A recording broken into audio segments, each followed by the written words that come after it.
In this video, literal Karen complains about her food being done right. Revenge from beyond the grave. Well, beyond retirement. And mom books the ice rink the wrong day and expects us to share. Literal Karen complains about her food being done right. So this happened yesterday. I work at a Mexican restaurant and we were busy with waits of up to 45 minutes to an hour for togos and dine-in. I was on the phone taking all the togo information down when I get a call.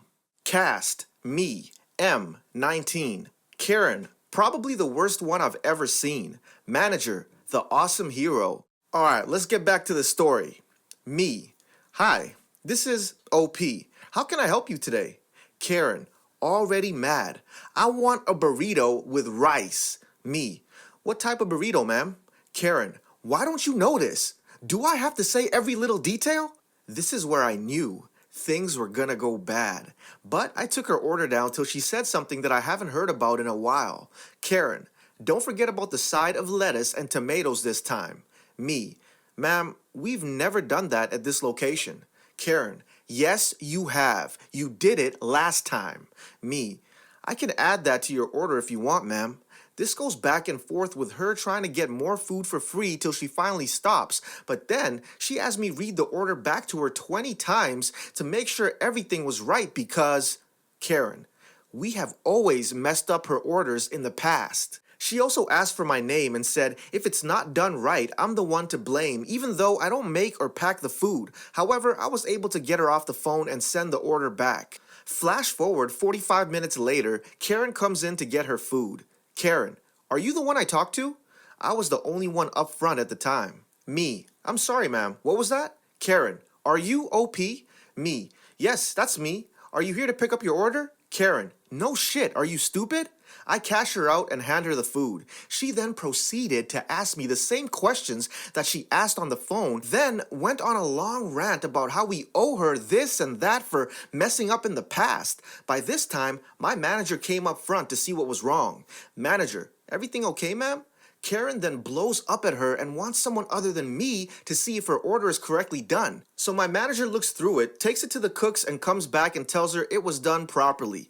Karen then says she deserves more free stuff for the struggles. Manager, talking to me, go grab her those things and I'll handle this. I go grab the things, and when I come back, Karen is gone and my manager is standing there with a smile on her face. She had told me she banned Karen from our restaurant, and she said she was not only banned from our location, but all the other locations our restaurant is at. While it was a long and tiring 11-hour shift, I at least got some amusement seeing Karen running off with the threat of the police being called on her.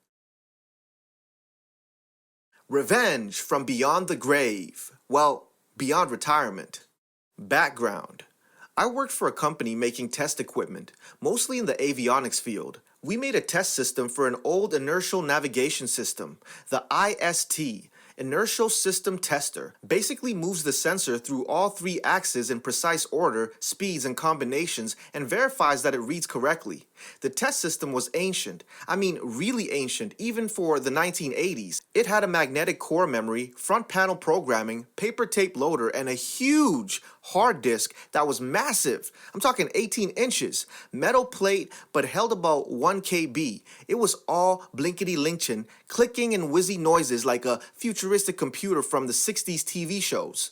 Our hero, who we all called Dave, was the only person in the company who knew how this thing really worked, and he had worked on it for decades. The Air Force was replacing the navigation system with a new one, and so the test systems would be scrapped. Dave had less than 2 years to go before retirement, and so he was on a bit of a shaky peg when the project ended. Dave was also a stereotypical engineer, very good at his job, low social skills, and brutally honest. He had made enemies, but because the company needed him for the IST and he knew everyone who dealt with the system from our company to the various air bases and air forces and civilians who used the system, they tolerated his manner. Dave was often called out to bases around the world to help them diagnose a problem. He was very, very good at his job, and the Air Force Air Forces respected him for it. Due to the imminent scrapping of the inertial guidance system, Dave was offered early retirement and took it. As the contract was in its dying days, the project store was emptied of stacks of fanfold paper, paper tape, and other bits of useless rubbish. Due to his connections, Dave knew that the replacement system was delayed by a year, and so the IST service life was going to be extended.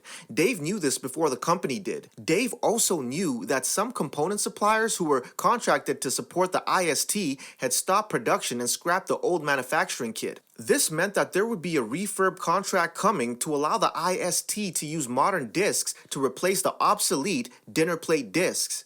Dave knew this, but Dave retired anyway. That was the malicious compliance. A few weeks later, a contract request came through requesting that we modify the system tester to use a more modern technology, 1.44 MB disks, and support the system for another year with options to renew the contract annually. As it was a simple add-on contract, it was agreed with little oversight. Then the panic set in. Nobody knew how to code the system. It was written in Fortran and a 1960s version at that, and also some machine code for an ancient processor that nobody had ever used. The majority of us had never seen the spider's web that was magnetic core memory. We didn't know where the source code had been archived, and we didn't have a paper tape punching machine. We eventually found a printout of the source code with some handwritten annotations and had no clue if that was the installed software version or not. Config Control Department did not give a damn about a 60s era system that had remained unchanged for over a decade, and they didn't know much about it. But Dave knew, and Dave was waiting for the phone call to ask. Dave agreed to come back part-time as a contractor at a megalomaniacal high hourly rate for the duration of the contract. The contract was extended another 6 months, sometime after taking Dave almost to his retiral date, but with a huge amount of money in his last 18 months. I like Dave. He taught me a lot. Mom books the ice rink the wrong day and expects us to share. Background. I'm an adult figure skater and I practice in a big group of other adults. They're skaters going from beginners up to former elite skaters. During Corona, the public rink we usually skate in has been closed, and occasionally we've rented a private rink for an hour to skate.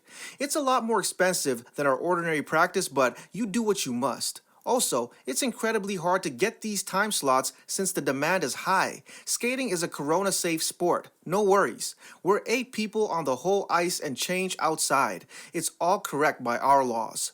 A few months ago, we had rented the ice and arrived at our time. Since we're responsible and changed outside, we couldn't see what was happening inside.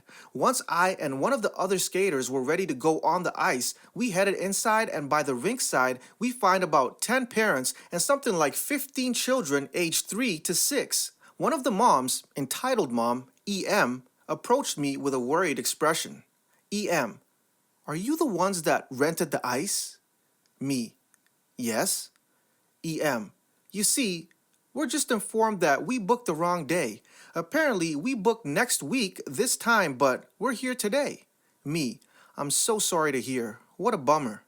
EM, looks at me and the other skater. Is it just the two of you? At this time, the others are still tying their skates outside and only the 2 of us had come inside yet. Me, no, we're a whole group.